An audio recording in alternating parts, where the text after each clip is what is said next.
Recommande ton sort à l'Éternel, mets en lui ta confiance, et il agira. Psaume 37, verset 5. Cette parole n'est pas une simple consolation spirituelle, c'est une loi divine, une clé du royaume, que trop de croyants connaissent sans l'expérimenter pleinement. Combien ont commencé dans la foi avec ferveur, mais se sont arrêtés au seuil de la confiance totale, là où Dieu attend l'abandon pour agir souverainement. Aujourd'hui, l'Esprit nous rappelle une vérité essentielle. Dieu ne laisse jamais son œuvre inachevée, mais il agit puissamment dans les vies qui persévèrent dans la foi.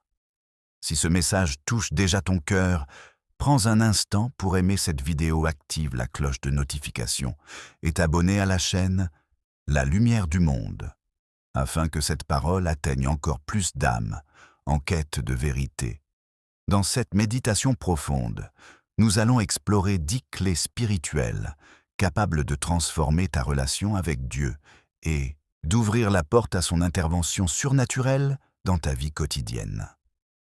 Reste jusqu'à la fin, car une prière t'y attend, et écris dès maintenant en commentaire cette déclaration de foi. Je fais confiance à l'Éternel, et il agit pour moi.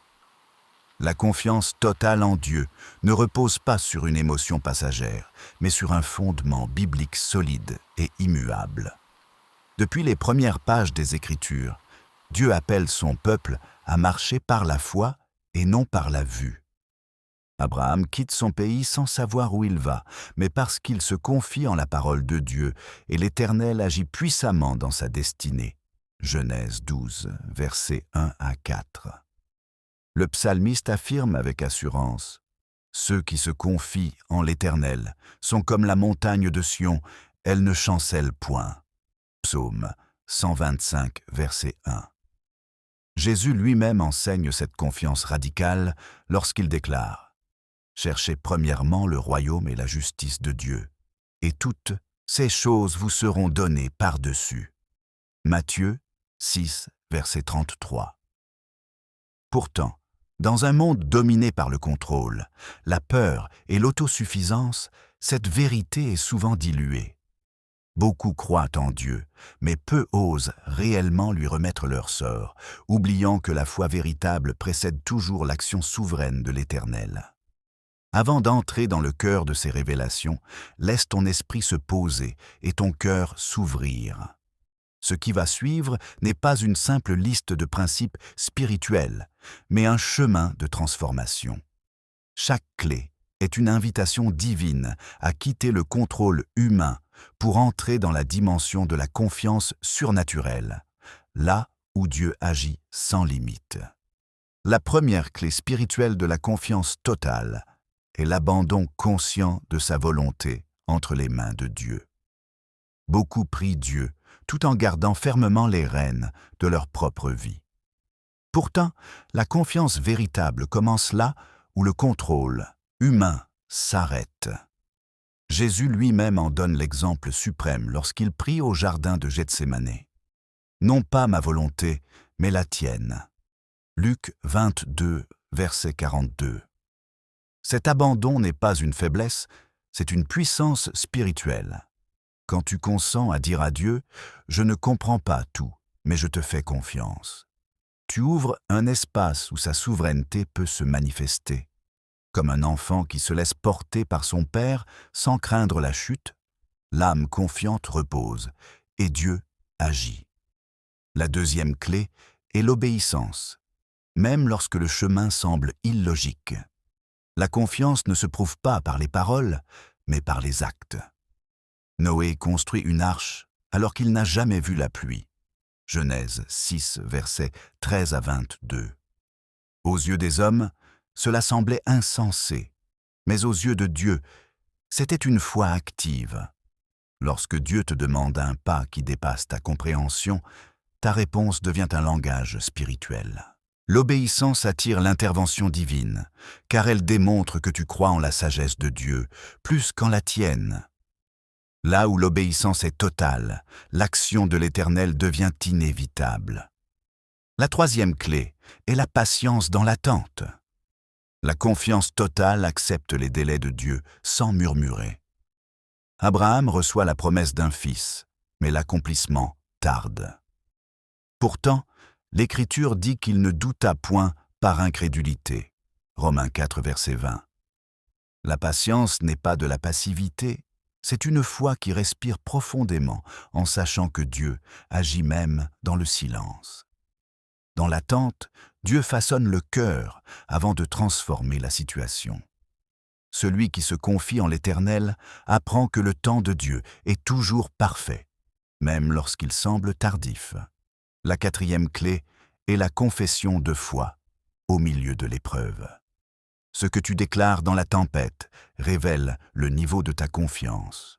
Job, dépouillé de tout, ose dire « L'Éternel a donné, l'Éternel a repris, que le nom de l'Éternel soit béni. » Job 1, verset 21.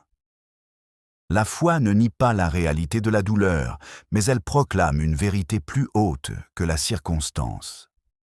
Lorsque ta bouche s'aligne avec les promesses de Dieu, tu participes spirituellement à l'œuvre qu'il est en train d'accomplir. La parole de foi ouvre les cieux là où la plainte les ferme. La cinquième clé est la fidélité dans les petites choses. Beaucoup veulent voir la main de Dieu dans les grandes percées, mais négligeant l'importance des gestes simples et constants. Jésus déclare « Celui qui est fidèle dans les petites choses l'est aussi dans les grandes. » Luc 16, verset 10. La confiance totale se manifeste dans la persévérance quotidienne, dans la prière discrète, dans l'intégrité, quand personne ne regarde. Dieu agit souverainement dans la vie de ceux qui lui prouvent leur confiance, non seulement dans les moments spectaculaires, mais dans la routine de l'obéissance. La sixième clé spirituelle de la confiance totale est le refus de la peur comme guide de décision. La peur parle fort, elle imite parfois la sagesse, mais elle ne vient jamais de Dieu. La parole déclare clairement « Car Dieu ne nous a pas donné un esprit de peur, mais de force, d'amour et de sagesse. » 2 Timothée 1, verset 7. Tant que la peur dirige les choix, la confiance est incomplète. Pierre marche sur l'eau, tant qu'il fixe son regard sur Jésus, mais dès qu'il regarde le vent, la peur le fait couler. Matthieu 14, versets 29 à 30. La confiance totale consiste à choisir la voie de Dieu plutôt que les menaces visibles. Lorsque la peur est déposée aux pieds de Christ, l'Éternel agit avec puissance, car il trouve un cœur disponible et non paralysé. La septième clé est la reconnaissance avant même de voir l'exaucement. Remercier Dieu après le miracle est naturel, mais le remercier avant est un acte de foi profonde. Jésus l'illustre lorsqu'il rend grâce avant de multiplier les pains. Jean 6, verset 11. La reconnaissance anticipée affirme « Seigneur, je sais que tu agis, même si mes yeux ne voient encore rien. » Cette attitude transforme l'atmosphère spirituelle, car elle honore Dieu pour ce qu'il est, et non seulement pour ce qu'il fait. Un cœur reconnaissant devient un terrain fertile pour l'action souveraine de l'Éternel. La huitième clé est l'acceptation du processus de Dieu. Beaucoup veulent la promesse sans la transformation, mais Dieu œuvre toujours en profondeur avant d'agir en surface.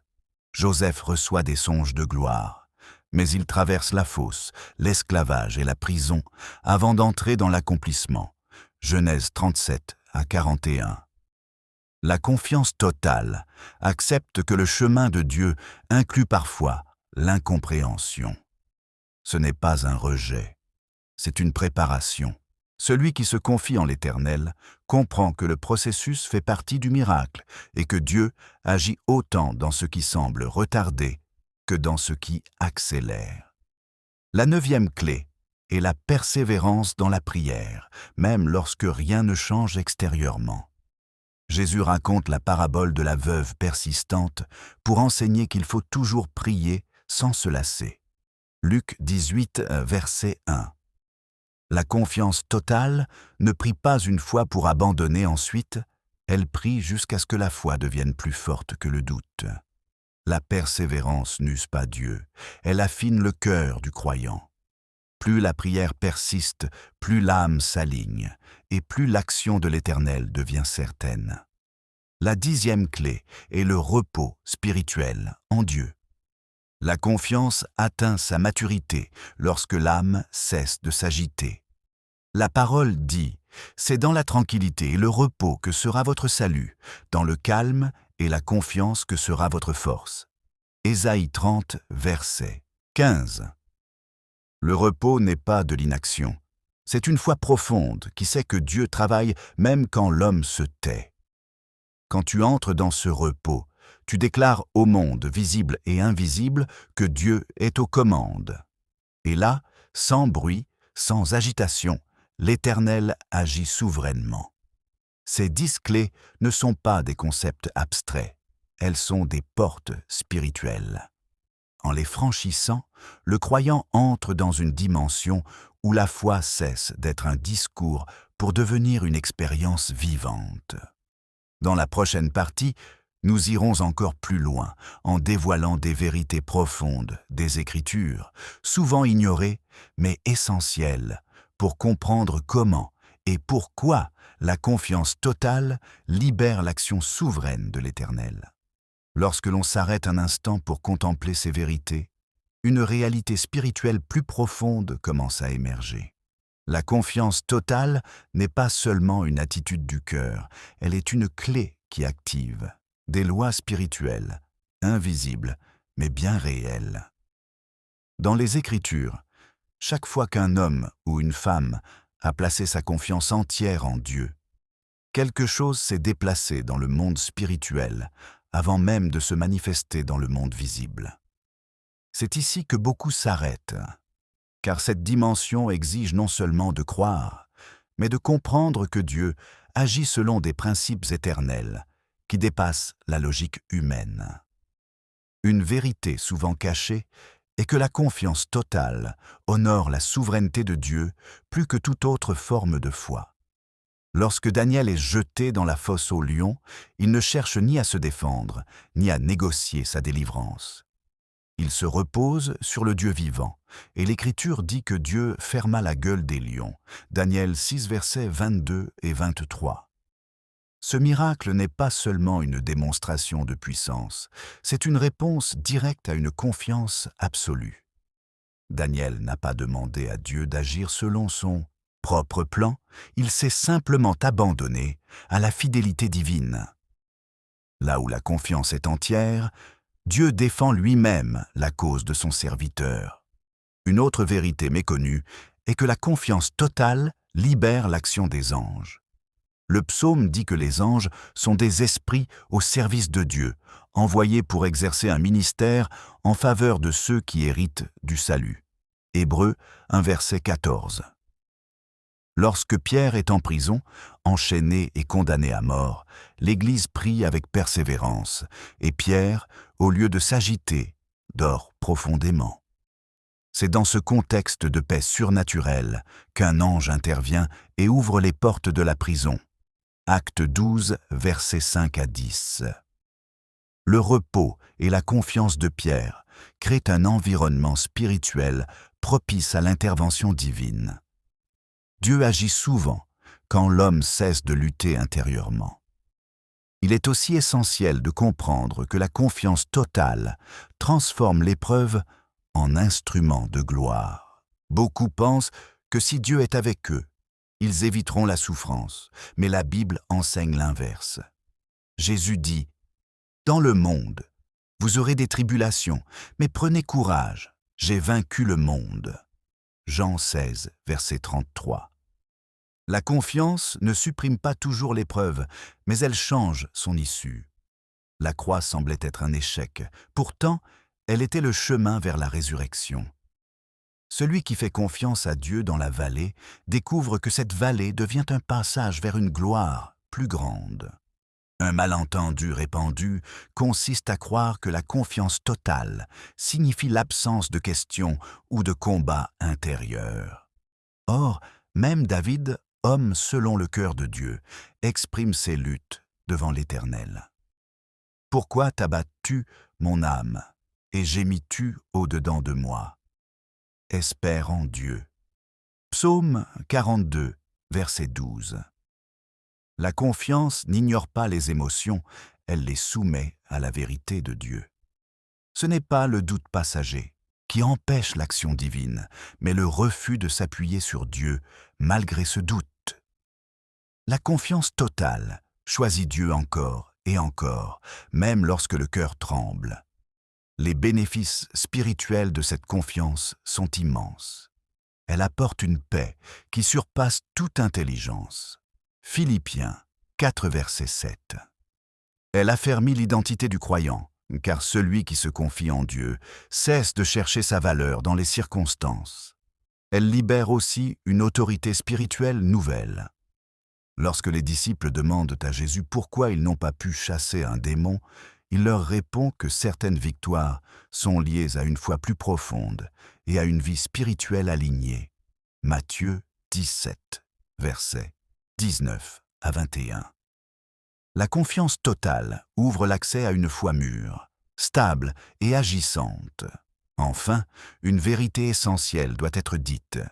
Dieu n'est jamais en retard, mais il agit rarement selon l'urgence humaine. Ce décalage apparent est souvent interprété comme un silence ou un abandon, alors qu'il est en réalité une orchestration parfaite. Habacuc reçoit cette parole. « Si la vision tarde, attends-la, car elle s'accomplira certainement. » Habacuc 2, verset 3. La confiance totale accepte cette tension sacrée entre la promesse et son accomplissement. Elle sait que Dieu prépare bien plus que ce que l'on demande ou imagine. Éphésiens 3, verset 20. En comprenant ces vérités profondes, le croyant cesse de voir la confiance comme un effort et commence à la vivre comme un alignement. Il découvre que lorsque la confiance est totale, l'action de l'Éternel n'est plus une possibilité lointaine, mais une certitude spirituelle. Et cette certitude transforme non seulement la manière de croire, mais la manière de vivre. Dans la prochaine section, nous allons descendre encore plus près du quotidien pour voir comment cette confiance peut devenir une force concrète, capable de transformer la prière, les choix et toute la marche spirituelle. Maintenant, entrons dans l'application pratique et la transformation spirituelle que procure la confiance totale en Dieu. Imagine un cœur humain comme un jardin. Si tu plantes la foi sans l'entretenir, elle reste fragile, mais si tu l'arroses par des actions concrètes, elle grandit et porte du fruit. La première action concrète est de commencer chaque journée en remettant ton sort entre les mains de l'Éternel, dès le réveil. Comme Daniel qui priait 3 fois par jour, Daniel 6, versets 10 à 11, ce geste simple établit un rythme spirituel, un point d'ancrage qui dit à ton esprit et à ton âme « Seigneur, je me confie à toi pour chaque détail de ma vie aujourd'hui. » C'est dans ces routines de foi que la confiance devient solide et durable. La deuxième action est de pratiquer la gratitude consciente, même au milieu de l'épreuve. Au lieu de focaliser sur ce qui manque, écris ou prononce des paroles de reconnaissance pour ce que Dieu accomplit déjà. Cela ne transforme pas seulement ton cœur, mais ton environnement spirituel. La Bible dit que la louange précède le miracle. Psaume 100, verset 4. La reconnaissance active les ressources célestes et prépare le terrain pour l'intervention divine.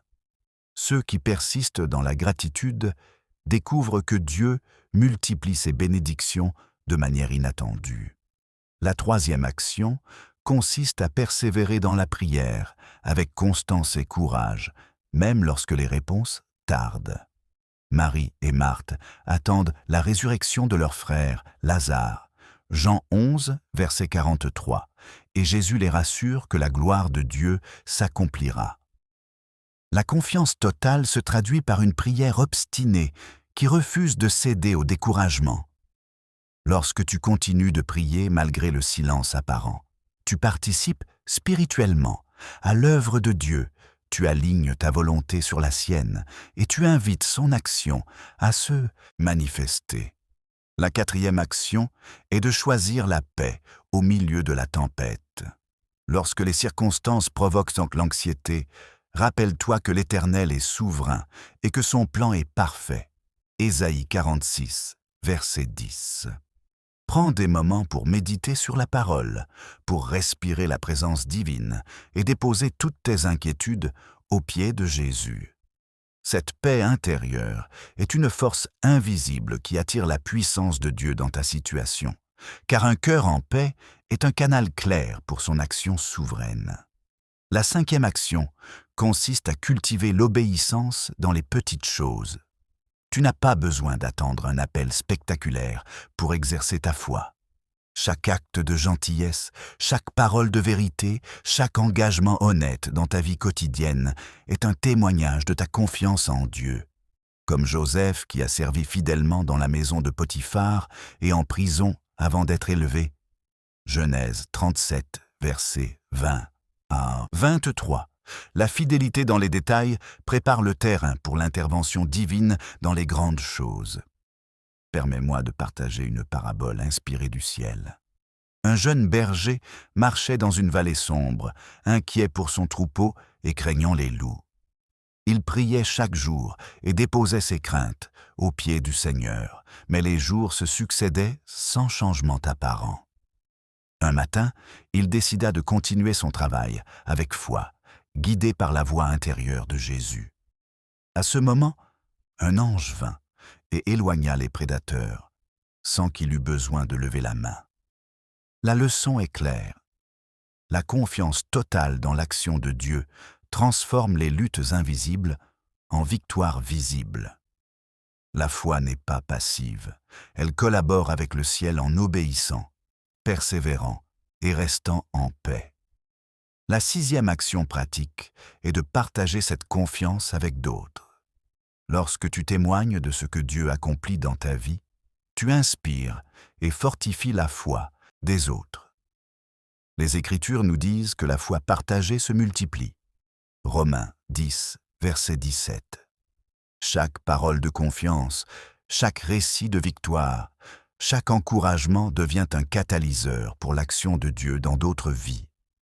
La confiance totale ne reste pas confinée, elle rayonne et crée une atmosphère spirituelle propice à l'intervention divine.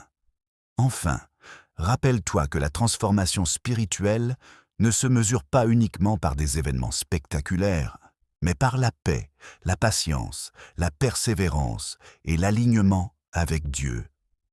Chaque petit pas, chaque décision de se confier, chaque prière répétée est une graine plantée dans le royaume de Dieu. Avec le temps, ces graines portent du fruit. La providence divine se manifeste, les miracles prennent forme et la vie devient un témoignage vivant de l'action souveraine de l'Éternel. Ceux qui persévèrent découvrent que la confiance totale n'est pas un idéal lointain, mais une réalité accessible et puissante, capable de transformer la prière, le cœur et la marche quotidienne avec Jésus. Alors que nous approchons de la conclusion, il est temps de rassembler toutes ces révélations en une compréhension vivante et pratique. Les 10 clés spirituelles que nous avons explorées ne sont pas simplement des concepts à retenir, elles sont des principes à incarner. L'abandon de sa volonté, l'obéissance même dans l'incompréhension, la patience dans l'attente, la confession de foi au milieu de l'épreuve, la fidélité dans les petites choses, le refus de la peur, la reconnaissance anticipée, l'acceptation du processus divin, la persévérance dans la prière et le repos en Dieu. Chacune de ces clés forme un maillon dans la chaîne qui déclenche l'action souveraine de l'Éternel. Lorsque ces maillons sont assemblés dans la vie d'un croyant, le surnaturel devient une réalité tangible. La Bible nous assure que Dieu ne laisse jamais son œuvre inachevée. Philippiens 1, verset 6. Cette promesse n'est pas abstraite, elle est vivante pour celui qui s'abandonne totalement, qui marche par la foi et non par la vue, qui persévère malgré les doutes et les obstacles. Ainsi, Chaque épreuve, chaque retard apparent, chaque moment d'incertitude devient un terrain pour que Dieu manifeste sa gloire. Ceux qui appliquent ces clés découvrent que la foi n'est pas une simple croyance, mais un pouvoir actif qui transforme la vie quotidienne. Les prières deviennent plus profondes, les décisions plus claires, et l'âme expérimente une paix qui surpasse toute intelligence. Philippiens 4, verset 7. La confiance totale n'est pas l'absence de difficultés, mais la certitude que, dans chaque circonstance, Dieu agit pour accomplir ses promesses et établir sa justice. Comme l'Écriture l'enseigne, recommande ton sort à l'Éternel, mets en lui ta confiance, et il agira. Psaume 37, verset 5. Cette parole devient le fondement de chaque victoire, visible ou invisible, spirituelle ou tangible. Avant de clore cette méditation, je t'invite à prendre un moment et à déclarer avec foi: Seigneur, je mets mon sort entre tes mains, je me confie totalement à toi et j'attends ton action souveraine dans ma vie. Que cette prière résonne non seulement dans ton esprit, mais dans chaque décision, chaque pensée et chaque acte. Et si cette vidéo a touché ton cœur, aime-la, abonne-toi à la chaîne La Lumière du Monde pour continuer à recevoir des enseignements qui nourrissent ton âme. Partage-la avec ceux qui cherchent la vérité et commente ci-dessous une parole qui a transformé ta foi aujourd'hui. Souviens-toi que Dieu est fidèle et qu'il ne laisse jamais son œuvre inachevée. Persévère dans la foi, applique ses clés et observe la puissance de son action souveraine se déployer dans ta vie, pour sa gloire et pour l'avancement de son royaume. Seigneur Tout-Puissant, Créateur des cieux et de la terre, aujourd'hui je viens devant toi avec un cœur ouvert, prêt à déposer tout mon être entre tes mains. Merci pour ton amour fidèle, pour tes promesses qui ne faillissent jamais et pour ton œuvre parfaite dans ma vie. Père, aide-moi à pratiquer une confiance totale, à abandonner mes peurs, mes doutes et mes inquiétudes et à marcher chaque jour selon ta volonté. Enseigne-moi à persévérer dans la prière, à reconnaître tes bénédictions même avant de les voir et à obéir avec joie, même lorsque le chemin semble incertain. Que ma foi ne repose pas sur mes forces humaines, mais sur ton esprit vivant qui me guide, me fortifie et me soutient. Seigneur, fais-moi sentir la puissance de ton action souveraine dans ma vie et dans mes décisions. Transforme mon cœur, mon esprit et mes actions pour que je sois un instrument de ton royaume. Merci de m'enseigner la patience, la paix et la gratitude. Au nom de Jésus-Christ, je t'invite à accomplir ton œuvre en moi, à révéler ton plan parfait et à faire briller ta gloire à travers ma vie. Amen.